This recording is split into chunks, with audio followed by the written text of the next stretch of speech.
జై శ్రీకృష్ణ. ఆండాల్ తిరువడిగళే శరణం. ఈవేల్టి పాసురం 14వ పాసురం. ఇంకా ఈరోజు రేపటి రోజు ఇద్దరి గోపికలను మేలుకొలుపుతూ కనిపిస్తుంది. తర్వాత మేలుకొలుపులు అయిపోతాయి. ఇక స్వామి దగ్గరికి చేరుతారు 16వ పాసురం నుంచి. ఇక ఈవేల్టి గోపిక వీళ్ళందరేమో స్వామి కోసం ఆరాటపడుతుంటే ఈవిడ ముందు రోజు సాయంత్రం రాత్రి అంతా స్వామితో కలిసిపోయి ఉందంట. ఇద్దరు గుసగుసలాడేసుకున్నారంట. ఎక్కడనుకుంటున్నారు? ఇంటి వెనక పెరటి తోటలో ఒక బెంచ్ వేసుకొని అక్కడ కూర్చొని ఇద్దరు ఆడుకున్నారంట. ఈవిడ అలా కూర్చొని ఉంటే స్వామి వచ్చేసి ఆమె కళ్ళు మూసేశాడట. అవన్నీ వీళ్ళకెలా తెలిసిపోయినాయో ఏంటో ఈ పాశ్రంలో చెప్పేసిన మాకు తెలుసులే అంటున్నారు. చూద్దాం. உங்கள் புழைக்கடை தோட்டத்துவாவியுள் செங்கஜுநீர் வாய் நெகிழிந்து ஆம்பல் வாய் கூம்பினகான் செங்கல் பொடிக்கூரை வெண்பல் தவத்தவர் தங்கள் திருக்கோயில் செங்கிடுவான் போகின்றார்.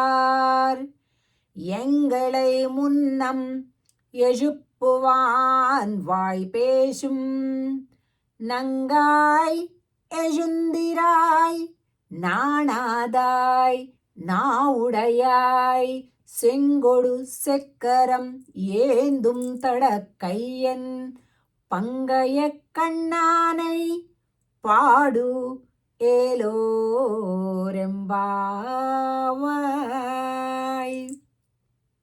అమ్మా, నీ తోట వెనకాల, మీ ఇంటి వెనకాల ఉండేటటువంటి తోట దగ్గర ఉన్నటువంటి దిగుడు బాగుందే, అందులో ఉన్నటువంటి ఆ పూలన్నీ కూడా ఎర్ర కలువలన్నీ వికసించాయి, నల్ల కలువలు ముకిలించాయి.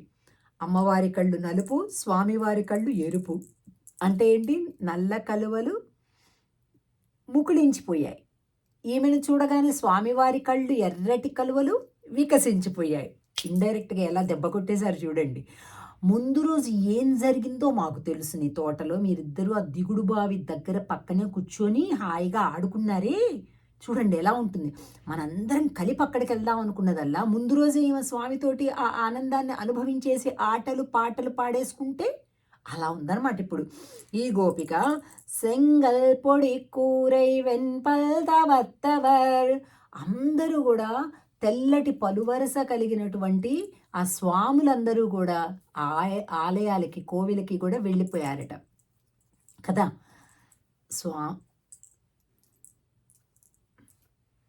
స్వాములందరూ కూడా కోవెలకి కుంచుకోల పట్టుకొని ఆలయాలకు వెళ్ళారు. తెల్లటి పలువరస కలిగినటువంటి అయ్యగారులందరూ. ఎంగళై మున్నం ఎజుప్పువాన్ వాయ్ పేషం, అవన్నీ కాదమ్మా. నిన్న నువ్వేం చెప్పావు? నువ్వే వచ్చి మమ్మల్ని అందరినీ లేపుతానన్న మాట ఇచ్చావా లేదా? కానీ లేదే. నంగాయ్, నువ్వు పరిపూర్ణురాలివమ్మా. యజుందిరాయ్, లే తల్లి.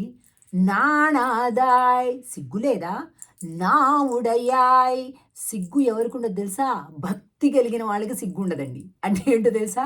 నామం పలకాలంటే ఓకే పలుకుతామంటాం కదా, భజన పాడంటే హ్యాపీగా పాడేస్తాం కదా. మీరాబాయి అంతఃపుర రాణి అయ్యుండి వీధులలో కూర్చొని, రోడ్డు పక్కన కూర్చొని అలా పాడేసుకుందండి.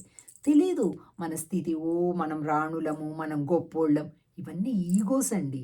సంపాదించిన కొద్దీ పాడు ఈగోలన్నీ వస్తాయండి మనకి కదా.